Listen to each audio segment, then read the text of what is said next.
गं गणपते नमः। ఓం శ్రీ మహాగణాధిపతియే నమః.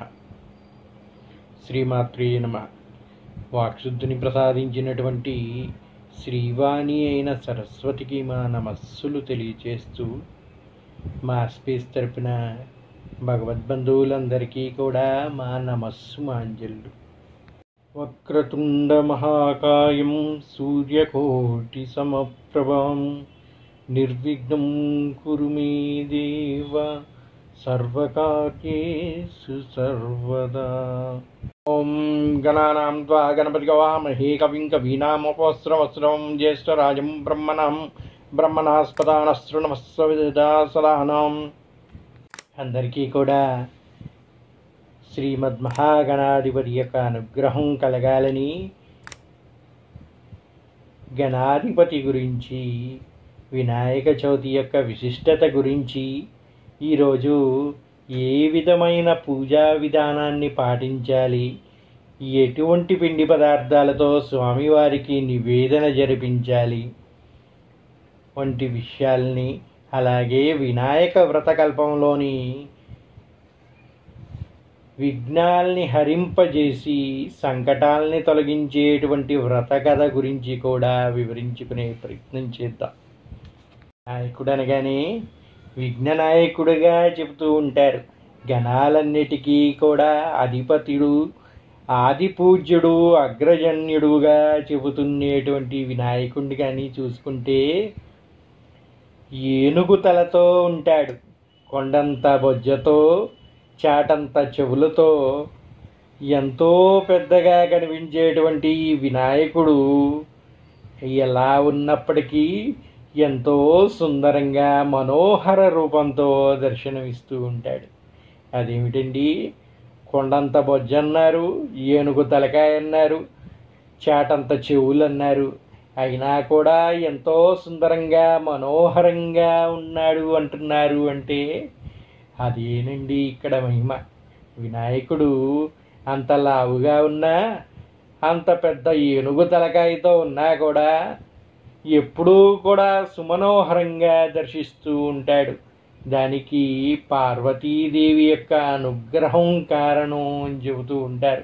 ఆమె పొందినటువంటి ఆ వరం వల్ల స్వామివారిని ఏ రూపంతో ఏ విధంగా చూసినప్పటికీ ఎంతో కమనీయంగా, సుందరంగా, మనోహరంగా మనందరికీ కూడా అనుగ్రహ భాగ్యాన్ని కల్పిస్తూ ఉంటాడంట ఆ వినాయకుడు.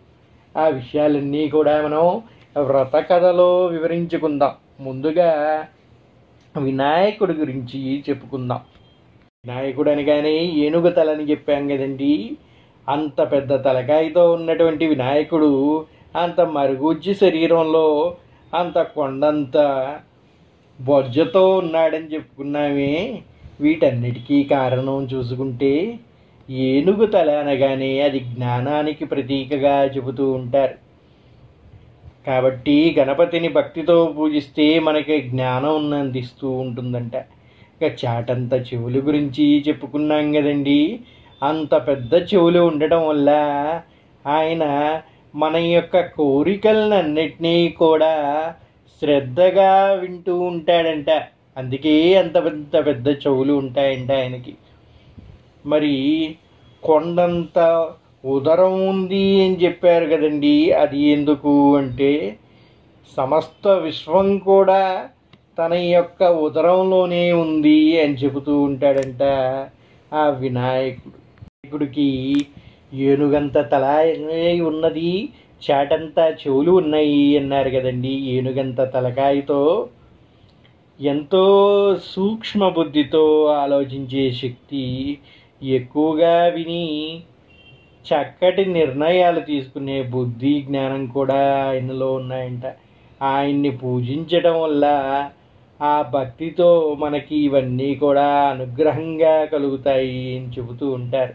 అందుకే విద్యాభ్యాసం చేయాలనుకున్న ప్రతి ఒక్కరూ కూడా ముందుగా విఘ్నహంతుడైనటువంటి వినాయకుణ్ణి పూజిస్తూ ఉంటారు. స్వామి, సిద్ధి బుద్ధుల్ని సాధించినటువంటి వాడివి నీవు కనుక మాకు కూడా చక్కని విద్యని బుద్ధిని అనుగ్రహించవయ్యా అని చెప్పి ఆయన్ని ముందుగా పూజిస్తూ ఉంటారంట. ఈ సమస్త భూమాండాన్ని మొత్తాన్ని కూడా తన బొజ్జలో మోసేటువంటి గణనాథుడు మరుగుజ్జు రూపంలో కనిపిస్తూ ఉంటాడు అంటారు.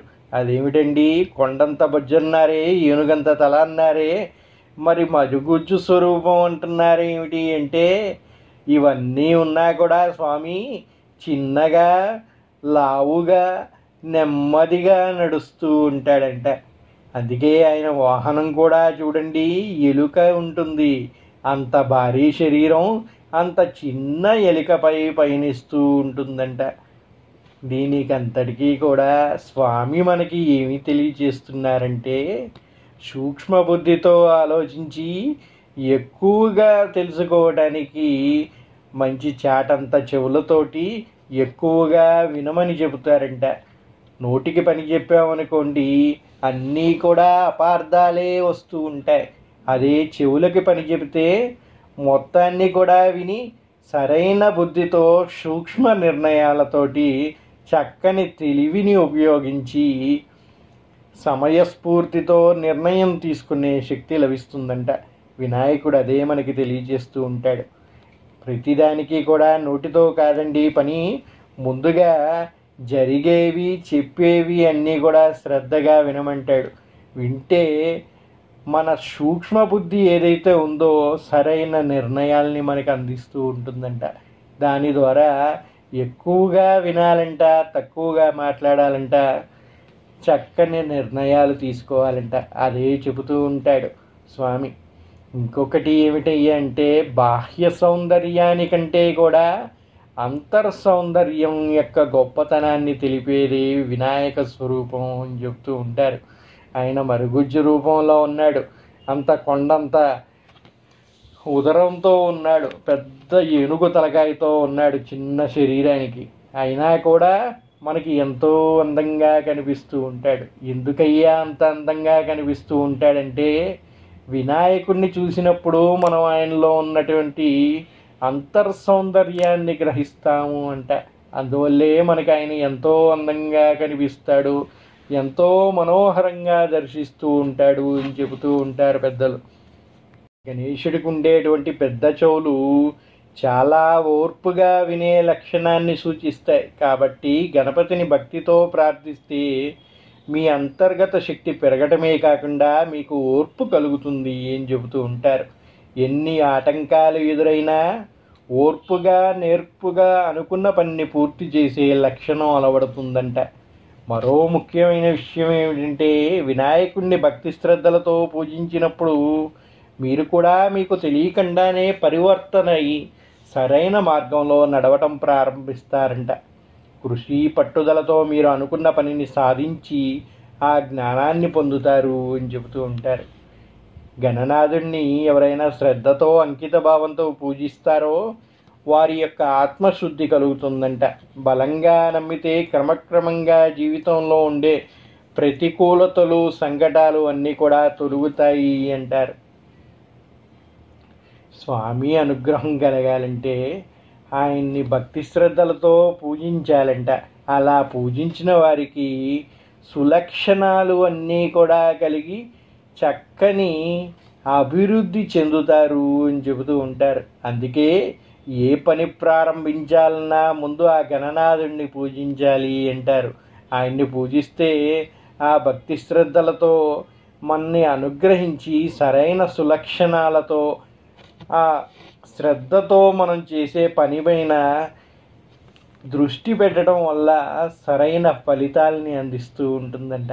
అందుకే ముందుగా గణనాథుడిని పూజించండి అని చెబుతూ ఉంటారు. నాయకుని గారిని చూసుకుంటే ఆయన కూడా అన్ని సంకటాలని దాటి వచ్చాడంట. దేవుడు కదండి, పరమాత్మ కదా, ఆయనకేమి సంకటాలు అంటే ఆ వినాయకుని యొక్క కథ గురించి కానీ మనం తెలుసుకుంటే ఎన్ని సంకటాలని దాటి వచ్చాడో తెలుస్తూ ఉంటుంది. అన్నిటినీ జయించాడే కనుకే ఆయన సంకటహరుడయ్యాడు. ఆయన కూడా ముందు సంకటాలన్నింటినీ చూశాడంట. ఆ సంకటాలన్నింటినీ జయించాడు కనుకే ఆ సంకటహరుడుగా పేరు పొందాడు, కీర్తి పొందాడు అని చెబుతూ ఉంటారు వినాయకుడిని. ఆయన పుట్టిన కాడి నుంచి కూడా ప్రతి అడుగులో కూడా ఆయన ఎన్నో సంకటాలను ఎదుర్కొన్నాడంట. పార్వతీదేవి నలుగుతో ఒక పిండి ముద్దని చేసి దానికి ప్రాణప్రతిష్ఠ చేసి గణనాథుడిని స్మృశించింది అని చెబుతూ ఉంటారు. అలా ఉద్భవించినటువంటి గణనాథుడు తన తండ్రితోటే గొడవపడి తన తలని కోల్పోయాడంట మొదటి సంకటంగా.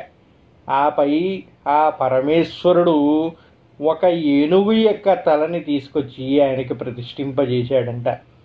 పోనీ ఏనుగు తల ఉంది కదా అని చెప్పేసి ఆ ఏనుగు తనతోటి ఆయన అందరూ చక్కగా ఆయన పుట్టినరోజు జరుపుకొని ఆయనకు కావాల్సిన పిండి వంటలన్నీ జరిపిస్తే అందరూ పెడుతున్నారు కదా, అందరినీ సంతోషపెట్టాలనే ఉద్దేశంతో అవన్నీ ఆరగించాడంట.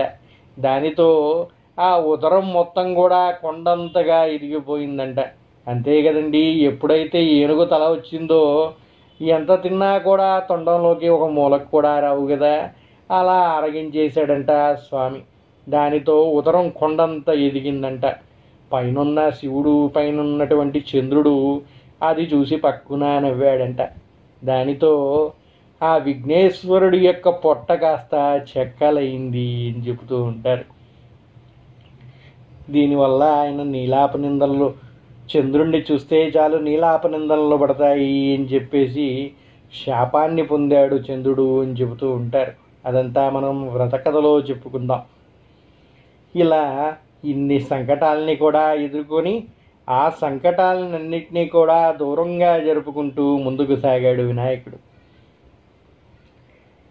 ఇక ఆయనకి పుట్టినరోజు జరిగింది.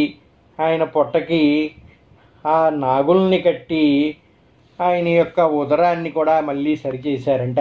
ఆ పైన బ్రహ్మచర్య దీక్షకై పంపారంట వినాయకుడిని. ఎంతో శ్రద్ధతో భక్తితో నిష్టగా పాటించి బ్రహ్మచర్య దీక్షలో వాటిని అన్నిటినీ కూడా జయించి బుద్ధి సిద్ధుల్ని పొందాడంట. ఇదే విషయంలో చాలామంది తెలుసో తెలియక వినాయకుడు యొక్క భార్యలు సిద్ధి బుద్ధి అని చెబుతూ ఉంటారు. వినాయకుడు అనగానే ఆయన ఒక బ్రహ్మచారి అండి. బ్రహ్మచారికి భార్య ఏంటి, బ్రహ్మచారికి పిల్లలేంటి? కానీ వినాయకుడికి సిద్ధి బుద్ధి అనే ఇద్దరు భార్యలు ఉన్నారు అని చెబుతూ ఉంటారు. ఇద్దరు భార్యలంటే అది ఏ విధంగానో చూడండి. సిద్ధి బుద్ధులకు పతి అయ్యాడంటే వాటి రెండింటినీ కూడా జయించాడు, వాటి రెండింటినీ కూడా వరంగా పొందినవాడు వినాయకుడు అని చెబుతూ ఉంటారు. ఆయన కఠోరమైన బ్రహ్మచర్య దీక్షలో ఆయన సిద్ధించుకున్న శక్తులు సిద్ధి బుద్ధి అని చెబుతూ ఉంటారు. ఏవైతే శక్తుల్ని మనం వశపరుచుకుంటామో వాటికి పతి అంటారు. అంటే ఇప్పుడు భూపతి అంటారు రాజుని. అనగానే రాజు భూమికి పతి అవుతాడా? కాదు, దాన్ని భరించి దాన్ని సొంతం చేసుకున్నవాడు కనుక అతన్ని పతి అంటారు. పతి అంటే భర్త కాదండి, సంస్కృతంలో దాన్ని పొందినవాడు అని అర్థము వస్తున్నది. ఆ విధంగా సిద్ధి బుద్ధుల్ని వరంగా పొందినటువంటి వాడు వినాయకుడు కనుక వాటిని అనుగ్రహించే శక్తి ఆయనలో ఉంది కనుక ఆయన్ని పూజిస్తే సిద్ధి బుద్ధులు మనకి కూడా కలుగుతాయి అంటారు. ఇక్కడ బుద్ధి అంటే బుద్ధి కుశలత, చక్కని ఆలోచన శక్తి, వ్యూహాశక్తి, బుద్ధి జ్ఞానాన్ని ఈ బుద్ధి రూపంలో చెప్తూ ఉంటారు. ఇక సిద్ధి అంటే దేన్నైనా సాధించే శక్తిని సిద్ధి అంటారు. పట్టుదలతో ఏదన్నా సాధించాలనుకునే వాళ్ళు ఈ శక్తి ద్వారా మాత్రమే దాన్ని పొందగలుగుతారంట. అటువంటి సిద్ధిని వశపరుచుకున్నవాడు వినాయకుడు కనుక వాటిని అనుగ్రహించే శక్తి వినాయకుడి దగ్గర ఉంది కనుక ఆ బుద్ధి సిద్ధుల్ని కలిగిన వాడు వినాయకుడు అని చెప్తూ ఉంటారు. వినాయకుడి గురించి ఎంతో తెలుసుకోవాలనుకుంటే అది ఒక సముద్రం అంతా ఉంటుంది అని చెబుతూ ఉంటారు. ఆయనలోనే సకల వేదాలు ఉన్నాయి, సమస్త భూమండలం కూడా ఆయనలోనే ఉంది అని చెబుతూ ఉంటారు. అటువంటి ఉన్నతమైన వాడు వినాయకుడు కనుకే గణాలన్నిటికీ కూడా అధ్యక్షుడయ్యాడు. సకల గణాధిపతి వినాయకుడు. అటువంటి వినాయకుని యొక్క వినాయక చవితి ఎంత ప్రత్యేకమైనదో ఈ విశ్వావసునామ సంవత్సరంలో వచ్చే ఈ భాద్రపద శుక్ల చవితి నాడు మరింత యోగ్యంగా ఉంది అని పండితులు చెప్తూ ఉన్నారు. దాని యొక్క ప్రత్యేకత గురించి మనం చూసుకుంటే, ఈ సంవత్సరం మనం జరుపుకోబోయే ఈ వినాయక చవితి ఎంతో యోగ్యమైనది అని చెబుతూ ఉన్నారు. ఇటువంటి యోగ్యత ఎప్పుడో కానీ రాదంట. అటువంటి యోగ్యమైన ఫలాల్ని మనకి ఈ వినాయక చవితి అందిస్తుంది అంటున్నారు. అది ఏమిటో చూసుకుంటే, ఈ సంవత్సరం భాద్రపద శుక్ల చవితి రోజు సర్వార్థ సిద్ధి యోగంగా ఉందంట. అలాగే రవి యోగం, ప్రీతి యోగం, ఇంద్రయోగం, బ్రహ్మయోగం అని ఇలా 5 అరైన విశేషమైన యోగాలు కలిగి ఏర్పడుతుందంట ఈ భాద్రపద శుక్ల చవితి. ఈ యోగాల ప్రభావం వల్ల అందరికీ కూడా అన్ని శుభాలు కలుగుతాయి అని చెబుతూ ఉన్నారు. అటువంటి శ్రద్ధ యోగం కలిగినటువంటి ఈ వినాయక చవితిని భక్తి శ్రద్ధలతో కానీ మనం జరుపుకుంటే సకల అభీష్టాలు కూడా సిద్ధించి మన మనోభీష్టాలన్నీ కూడా అనుగ్రహించబడతాయి అని చెబుతూ ఉన్నారు పండితులు. మనలో ప్రతి ఒక్కరూ కూడా ఆరోగ్యంగా సిరి సంపదలతో శ్రేయస్సుతో కూడిన జీవితం గడపాలి అని కోరుకుంటూ ఉంటాం. అటువంటివన్నీ కూడా ఈ సంవత్సరం మనం వినాయకుడి పూజని జరిపించుకోవడం ద్వారా పొందగలుగుతామంట. మన లక్ష్యాలన్నింటినీ కూడా కృషి సంకల్పంతో సాధించుకోగలుగుతామంట. గణేశుణ్ణి అదృష్టంగా కూడా భావిస్తారు. సంపదల్ని అనుగ్రహిస్తాడు అని చెబుతూ ఉంటారు. తన అమ్మైన శ్రీలక్ష్మితో కూడి మనందరినీ కూడా సంపదల్ని అనుగ్రహించి స్వామిగా వినాయకుడిని చెబుతూ ఉంటారు. ఇంకో తల్లి అయిన సరస్వతి అనుగ్రహంతో మనకి విద్యని అనుగ్రహిస్తాడంట.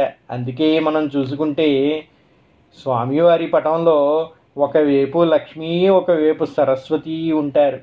లక్ష్మి మనకి సిరుల్ని అనుగ్రహిస్తే సరస్వతి విద్యాబుద్ధుల్ని అనుగ్రహిస్తుందంట. వీటినన్నిటినీ కూడా మనకి వినాయకుడు అనుగ్రహిస్తూ ఉంటాడు అని చెబుతూ ఉంటారు. తన అమ్మలకు తోడై ఆ ఆదిపరాశక్తి శక్తిని అనుగ్రహిస్తే, లక్ష్మి సిరుల్ని ఇస్తే, సరస్వతి బుద్ధి విద్య జ్ఞానాన్ని అందిస్తూ ఉంటుందంట. అందుకే వినాయక చవితి రోజు భక్తి శ్రద్ధలతో స్వామివారిని పూజించితే ఇవన్నీ కూడా మనకి కలుగుతాయి అని చెబుతూ ఉన్నారు. అందులో ఈ సంవత్సరం వచ్చేది ఎన్నో యాగ ఫలితాలు కలిగినటువంటి మహాయుగంలో మాత్రమే అరుదుగా సంభవించేటువంటి సర్వార్థ సిద్ధి యోగం, రవియోగం, ప్రీతి యోగం, ఇంద్రయోగం, బ్రహ్మయోగం కూడా కలిపి ఉండటంతో మరింత ఉత్కృష్టమైనదిగా చెబుతూ ఉన్నారు. ఏ పని తలపెట్టినా వినాయకుని పూజతోనే మొదలు పెడతాం. విఘ్నేశ్వరుణ్ణి పూజించి పని మొదలు పెడితే ఆ పని ఎటువంటి ఆటంకాలు లేకుండా పూర్తవుతుంది అని ప్రతి ఒక్కళ్ళు కూడా నమ్ముతూ ఉంటారు.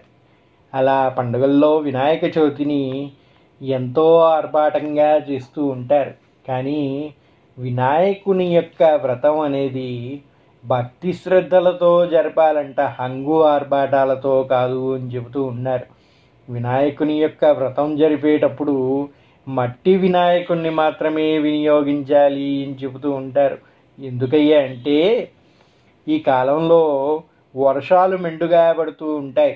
మనకు ఉన్నటువంటి చెరువుల్లో చెత్త చెదారం అంతా పేరుకుపోయి ఈరోజు తాగునీటికి పనికి రాకుండా తయారవుతూ ఉన్నది కదండి. అందుకే సూక్ష్మ బుద్ధితో ఈ వినాయక వ్రత కథని చెప్పారండి, వ్రతకల్పాన్ని.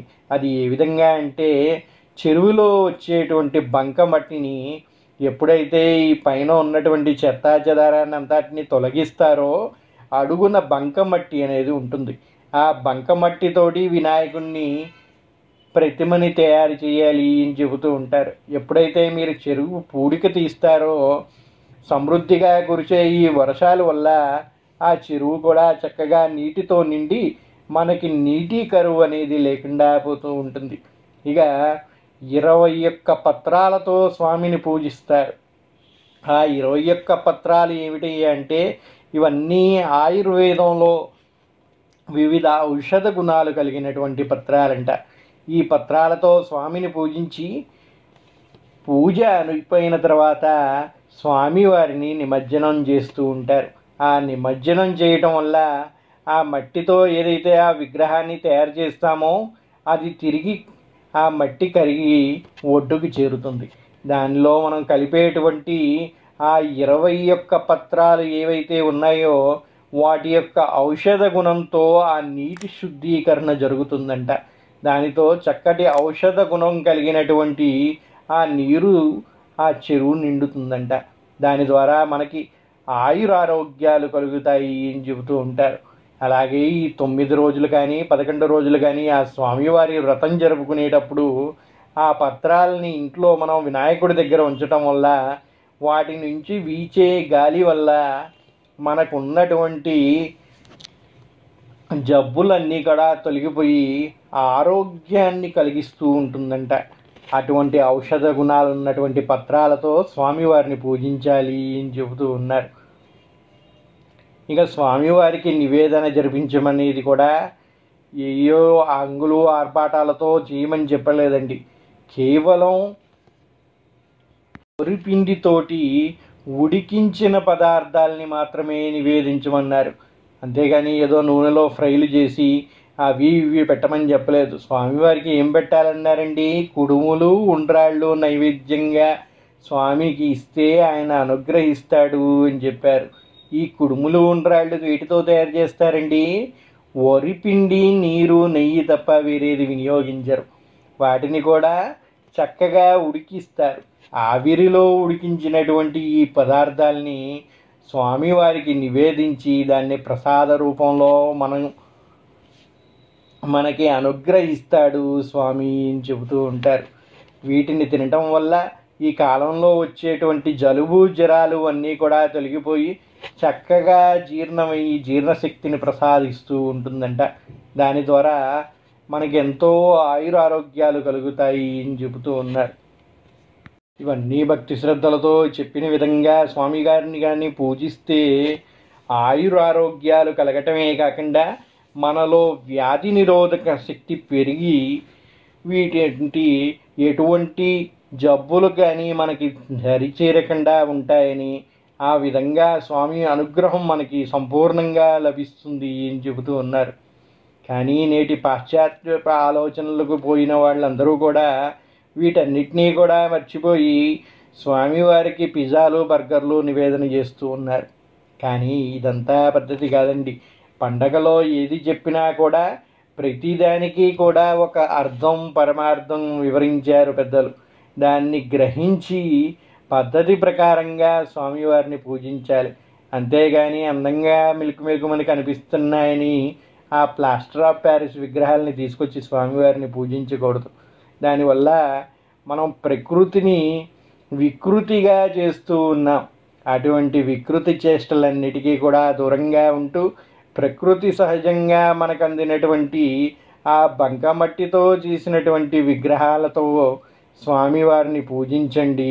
ఆ పూజించిన విగ్రహాల్ని జాగ్రత్తగా తీసుకెళ్ళి నిమజ్జనం చేయండి. అన్నీ కూడా ఒకే చెరువులో తీసుకెళ్ళి వేయటం వల్ల మట్టి పెరిగిపోయి నీరు తగ్గిపోతుంది. కనుక మీకు కుదిరినట్టయితే ఆ మట్టిని కరిగించి మీ ఇంటిలో ఉన్నటువంటి కుండీ మొక్కల్లో వేయండి. ఇక పెద్ద విగ్రహాలని ఎలాగా తీసుకెళ్ళి నిమజ్జనం చేపిస్తారు కనుక ఆ నిమజ్జనం చేసినటువంటి విగ్రహం యొక్క మట్టిని బొట్టు పెట్టుకోండి. దాని ద్వారా మీ అందరికీ స్వామి యొక్క అనుగ్రహం కలుగుతూ ఉంటుంది. ఆ విధంగా ప్రకృతికి మంచి చేసే విధంగా మనం స్వామివారి యొక్క పూజని జరుపుకోవాలని, భక్తి శ్రద్ధలతో ఆయన యొక్క అనుగ్రహాన్ని పొందాలి అని చెప్తూ ఉంటారు. కానీ ఆయన యొక్క విగ్రహంలోనే పంచభూతాలు నిక్షిప్తమై ఉంటాయంట. అవి ఏమిటయ్యా అంటే నేల, నింగి, అగ్ని, జల, వాయు తత్వాలతో ఒక అధిష్టాన దేవత రూపాలు విధానాలు అసంఖ్యంగా ఉన్న ఒక పరమాత్మ అనేది మట్టి రూపతోటే ప్రస్ఫుటమవుతూ ఉంటుంది అని చెబుతూ ఉంటాయి వేదాలు.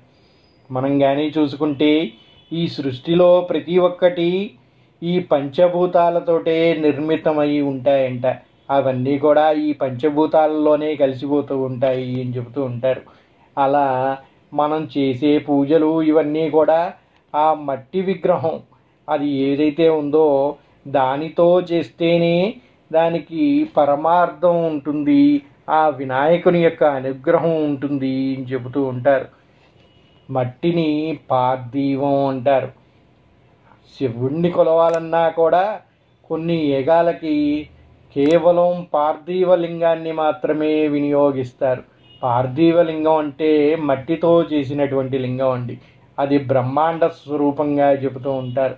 అటువంటి బ్రహ్మాండ స్వరూపంతో చేసేటువంటి ఆ మట్టి విగ్రహాన్నే పూజిస్తే సకలాభీష్టాలు కలుగుతాయి అని చెబుతూ ఉంటారు. అందుకే వినాయకుడిని పూజించేటప్పుడు తప్పకుండా మట్టి వినాయకుడిని మాత్రమే పూజ జరిపించాలి అని చెబుతూ ఉంటారు. సర్వవ్యాపకత్వం భూమికి మాత్రమే ఉందంట. అదే ప్రకృతి సుస్వరూపం గుణసంపన్నం మాతృక పరబ్రహ్మ సమాన్వితంగా చెబుతూ ఉంటారు. అందుకే వినాయకుని విగ్రహం మట్టితో చేయాలి అని చెబుతూ ఉంటారు. స్వామివారిని ఎలా పూజించాలి అంటే చక్కగా ఇల్లంతా కూడా శుభ్రపరుచుకొని తోరణాలు అలంకరించుకొని 21 పత్రాలని దగ్గర పెట్టుకోవాలంట. ఒక పాలవెల్లిని నిర్మించుకోవాలంట. స్వామివారి పూజ నిర్వహించుకోవటానికి ఒక మట్టి విగ్రహాన్ని తెచ్చుకొని పెట్టుకోవాలంట. ముందు రోజు తెల్లవారి లెగ్గానే శుచిగా స్నానం ఆచరించి మంచి బట్టల్ని, చక్కగా ఉతికి ఆరబెట్టినటువంటి బట్టల్ని కానీ కొత్త వస్త్రాలని కానీ ధరించి స్వామివారి యొక్క వ్రత సంకల్పం చెప్పుకోవాలి అని చెబుతూ ఉంటారు. ఈ వినాయక వ్రతకల్పం చేయటానికి వ్రత ప్రారంభానికి ముందు కూడా ఇల్లంతా శుచిగా ఉంచుకోవాలంట. ఆ శుచిగా శుభ్రంగా ఏర్పరచుకున్నటువంటి ఒక వేదికని ఏర్పాటు చేసుకొని దానిపైన విగ్రహాన్ని ప్రతిష్ఠించుకొని పూజ జరిపించుకోవాలి అని చెబుతూ ఉంటారు. మరి మీ ఇంట్లో ఎలా చేసుకుంటారండి అంటే, ఇంట్లో ముందుగా చక్కగా గడపలకి పసుపు పూసి కుంకుమ బొట్లు పెట్టి తోరణాలతో అలంకరించుకోవాలంట. ఇంటిలో ఈశాన్యం దిక్కున కానీ ఒక పీటకి చక్కగా పసుపు రాసి వాటికి కుంకుమ బొట్లు పెట్టి ఈశాన్య భాగంలో లేదా ఉత్తర దిక్కులో ఉంచుకోవాలంట. దానిపైన ఒక పళ్ళెంలో బియ్యం పోసి వాటిని తమలపాకులు పెట్టుకోవాలంటే వాటిపైన ఆ బియ్యాన్ని శుభ్రమైన తెల్లని వస్త్రంపై పోసి దానిపైన పసుపు కుంకుమ వేసి దానిపైన మరొక తెల్లని వస్త్రం పరిచి ఆ పైన ఆ పీఠం పైన స్వామివారి యొక్క విగ్రహాన్ని ఏదైతే మీరు తెచ్చుకున్నారో ఆ పార్థివ విగ్రహం, ఆ మట్టి విగ్రహాన్ని ఉంచి దానికి పూజ నిర్వహించాలి అని చెబుతూ ఉంటారు. అలా ఏర్పరచుకున్నటువంటి ఆ వినాయకుని యొక్క మండపం ఏదైతే ఉందో, ఆ బల్ల ఏదైతే ఉందో దానిపైన వినాయకుడిని పెట్టుకున్నారు కదండి. ఆ పీట పైన, ఆ పీఠం పైన ఉంచినటువంటి వినాయకుని పైన ఒక పాలవెల్లిని అలంకరించుకోవాలంట. పాలవెల్లి ఏం నిర్వహిస్తుంది, ఏం చెబుతుంది అంటే సమస్త ఆకాశంలో ఉన్నటువంటి నక్షత్ర మండలాన్ని దర్శింపజేస్తుందంట ఈ పాలవెల్లి. పాలపుంత గురించి తెలుసు కదండి, ఆకాశంలో ఉంటుంది. అటువంటి ఒక పాలపుంతలో ఉన్నటువంటి భూమిలోనే మనం ఉన్నాం. అటువంటి ఒక పాలపుంతని ఈ పాలవల్లి రూపంలో పైన పెడుతూ ఉంటారు. దానిపైన పత్రిని పరిచి మనకు ఉన్నటువంటి పళ్ళుని వీటన్నిటినీ కూడా మూలల్లో కట్టి ఉంచుతారంట. ఆ విధంగా పాలవెల్లిని ఏర్పాటు చేసుకోవాలి అని చెబుతూ ఉంటారు. ఆ పాలవెల్లికి చక్కగా పసుపు రాసి కుంకుమతో బొట్టు పెట్టి విగ్రహం తలపైకి వచ్చేలా దాన్ని వేలాడదీయాలి. దానిపైన పత్రి వేసి నలువైపులా మొక్కజొన్న పొత్తులు పళ్ళతో అలంకరించుకోవాలి. ఉండ్రాళ్ళు, కుడుములు, పాయసం, గారెలు, పులిహోర మొదలగు జిల్లేడుకాయలు మొదలైన పిండి వంటల్ని సిద్ధం చేసుకొని రాగి లేదా ఇత్తడి పాత్ర తీసుకొని పసుపు రాసి అందులో నీళ్లు పోసి దానిపైన టెంకాయ పెట్టి జాకెట్ ముక్క పెట్టి కలశాన్ని ఏర్పాటు చేసుకోవాలి అని చెబుతూ ఉంటారు. ఇంట్లో కలశ ఆచారం లేని వాళ్ళు ఈ కలశాన్ని వదిలేసి మిగిలినవన్నీ కూడా పాటించవచ్చు. పసుపు, కుంకుమ, గంధం, అగరవత్తులు, కర్పూరం, తమలపాకులు, పూలు, అరటిపండ్లు, కొబ్బరికాయ, బెల్లం, తోరం, కందులు, నెయ్యి, నూనె, పత్తులు, 21 రకాల పత్రి, ఉద్దరిని నైవేద్యాలను అన్నీ కూడా సిద్ధం చేసుకొని స్వామివారి వ్రతానికి సంకల్పం చెప్పుకోవాలి అని చెబుతూ ఉంటారు. ముందుగా ఆచమనం చేయాలి. ఓం కేశవాయ స్వాహ, ఓం నారాయణాయ స్వాహ, ఓం మాధవాయ స్వాహ అని 3 సార్లు చేతిలో నీరు వేసుకొని ఆచమనం చేయాలి. అనంతరం ఓం గోవిందాయ నమః, ఓం విష్ణవే నమః, ఓం మధుసూదనాయ నమః, ఓం త్రివిక్రమాయ నమః, ఓం వామనాయ నమః, ఓం శ్రీధరాయ నమః, ఓం ఋషికేశాయ నమః, ఓం పద్మనాభాయ నమః, ఓం దామోదరాయ నమః, ఓం సంకర్షణాయ నమః, వాసుదేవాయ నమః, ఓం ప్రద్యుమ్నాయ నమః, ఓం అనిరుద్ధాయ నమః, పురుషోత్తమాయ నమః, మదోక్షయాయ నమః, నారసింహాయ నమః, ఓం అచ్యుతాయ నమః, ఉపేంద్రాయ నమః, హరే నమః, ఓం శ్రీకృష్ణాయ నమః, శ్రీకృష్ణ పరబ్రహ్మణే నమః అని ఈ విధంగా ఆచమనీయ కార్యక్రమం కంప్లీట్ చేసుకొని స్వామివారికి నమస్కరించుకొని 4 అక్షింతలు చేతిలో తీసుకొని ముక్కు కానిచ్చి వెనక్కి వేస్తూ ఉత్తిష్టంతు భూత పిశాచాః యతే భూంబారకాః యతే క్షేమ విరోధేన బ్రహ్మకర్మ సమారభేత్ అని మంత్రాన్ని చదువుతూ అక్షంతలు తలపై నుంచి వెనక్కి వేసుకోవాలి. ఆ తర్వాత ప్రాణాయామం. ఓం భూః, ఓం భువః, ఓం స్వః, ఓం మహః, ఓం జనః, ఓం తపః, ఓం సత్యం, ఓం తత్సవితుర్వరేణ్యం భర్గో దేవస్య ధీమహి ధియో యో న ప్రచోదయాత్ ఆపచో జ్యోతిషామృతం బ్రహ్మభూర్భువస్వరం అని చెప్పుకున్న తర్వాత మనం ఏదైతే కలశాన్ని ఏర్పాటు చేసుకుంటున్నామో ముందుగా దానిలో నీళ్లు ఉంచుకొని ఆ నీటిలో కొద్దిగా అక్షంతలు జల్లుకొని గంగే చైమనీ చైవ గోదావరి నర్మదా సరస్వతి జలాస్మిన్ సన్నిధం కురు అని సకల నదుల్ని కూడా అందులో ఆవాహన చేసుకొని ఆ నీటిని కొద్దిగా తీసుకొని అపవిత్రాః పవిత్రో వా సర్వావస్థంగతో వివా యస్సర్వ పునరీకాక్షం సమహ్యాంతర శుచి అని 4 దిక్కులుగా చల్లుకొని అక్కడ ఉన్నటువంటి పూజా ద్రవ్యాలు అన్నిటినీ కూడా సంప్రోక్షణ జరిపించుకోవాలంట. ఆ తర్వాత సంకల్పం చెప్పుకోవాలి. గోత్రనామాలన్నింటినీ కూడా స్మరించుకొని ఆ వరసిద్ధి వినాయకుని యొక్క అనుగ్రహం కలగాలని సంకల్పం చెప్పుకొని స్వామివారి పూజా కైంకర్యాలన్నింటినీ కూడా నిర్వహించుకోవాలి అని చెబుతూ ఉంటారు. ఈ విధంగా స్వామివారి యొక్క పూజ అంతా కూడా సమాప్తం అయిన తర్వాత స్వామివారి యొక్క వ్రత కథ చెప్పుకోవాలి అని చెబుతూ ఉంటారు. వినాయక చవితికి ముఖ్యంగా చేయవలసింది ఏమిటి అంటే స్వామివారి యొక్క వ్రత కథని వినాలంట.